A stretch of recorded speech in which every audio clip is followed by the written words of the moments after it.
মধুমাস আসছে ঘরে আর আচার হবে না, এটা কোনো কথা হলো?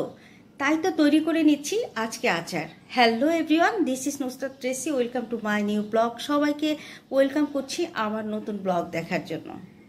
আমি কিভাবে আচারটি করেছি সেটাই আপনাদের সাথে শেয়ার করতে চলে আসলাম, এবং সারা বছর কিভাবে আচার সংরক্ষণ করে রাখবেন সেটাও দেখিয়ে দেব। সুপ্রিয় দর্শক, ইতিমধ্যে আপনারা আচার দেখে নিয়েছেন, এবার চলে যায় মূল রেসিপিতে। অ্যাড করে দিয়েছি তেল, তার মধ্যে অ্যাড করে দিলাম বেশ খানিকটা রসুন। তো আমি রসুনটা যখন কিছুটা ব্রাউনিশ কালার হবে ঠিক ওই মুহূর্তে অ্যাড করে দিব অন্য ইনগ্রিডিয়েন্টস। এটার মধ্যে রয়েছে সরিষা বাটা, হলুদ গুঁড়া, মরিচ গুঁড়া, আর হচ্ছে ধনিয়া জিরা গুঁড়া। এখন অ্যাড করে দিলাম তেলের মধ্যে বেশ কিছুটা গোটা কালো জিরে। পাটায় পিষে নেওয়া হচ্ছে পাঁচফোড়ন, এটা টেলে নেওয়া হয়েছে তাওয়াতে।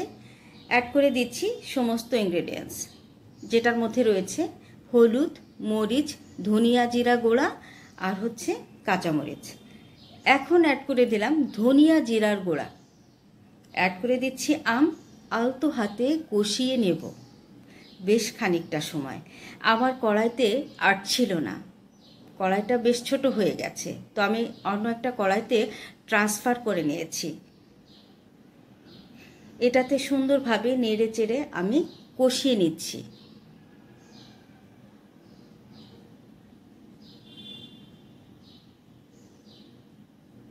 এখন অ্যাড করে দিচ্ছি সুগার। আমি এই আচারটা ঝাল টক মিষ্টি করব, তাই তো আমি সুগার অ্যাড করে দিয়েছি। এখন এই সুগার থেকে বেশ খানিকটা পানি বেরিয়ে আসবে, এই পানিতেই আমগুলো সিদ্ধ হয়ে যাবে। সুপ্রিয় দর্শক, দেখতে পাচ্ছেন বেশ খানিকটা পানি।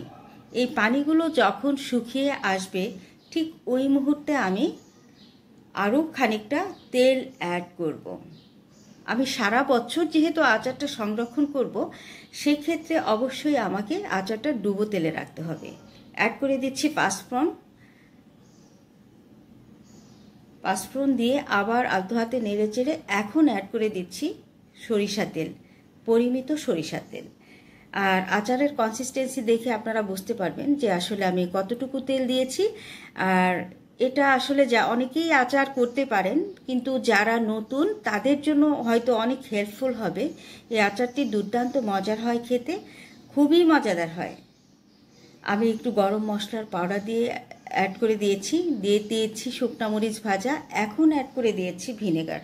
তবে আমি যখন সরিষা পাটায় পিষে নিয়েছি তখন ভিনেগার দিয়ে সরিষাগুলো পিষে নিয়েছিলাম, এই জন্য এখন ভিনেগারটা কম দিলাম। তো এই তো হচ্ছে আমার আচারের কনসিস্টেন্সি। এটা খুবই মজাদার, তৈরি করতে